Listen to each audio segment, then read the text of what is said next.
அனைவருக்கும் எனது பொங்கல் தைப்புத்தாண்டு வாழ்த்துக்கள்.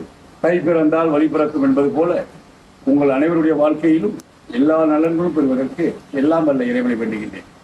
இன்றைய பொங்கல் செய்தியாக வள்ளுவனுடைய 542வது குறளாகிய வானோக்கி வாழும் உலகெல்லாம் மன்னவன் கோல் நோக்கி வாழும் குடி என்கின்றதை ஞாபகப்படுத்த விரும்புகின்றேன். உலகெல்லாம் எப்படி மலையை நம்பி வாழ்கின்றதோ அதுபோல ஒரு நாட்டில் இருக்கின்ற மக்கள் எல்லாம் அந்த நாட்டை ஆட்சி செய்கின்றவர்களுடைய செங்கோலை நம்பி வாழ்க்கை நடத்துகின்றார்கள். மலையை நம்பி வாழ்கின்ற உலகை போல மன்னனுடைய செங்கோலை நம்பி வாழ்கின்றது என்பது அவனுடைய ஆட்சி நேர்மையானதாக, உண்மையானதாக, பொய் சொல்லாததாக, அதே நேரத்தில் உண்மையை மறைக்காததாக இருந்தால் அந்த நாட்டிலே வாழ்கின்ற மக்கள் எல்லாம் செம்மாந்த வாழ்க்கை பெறுவார் என்பதை ஒவ்வொருவரும் உணர வேண்டும்.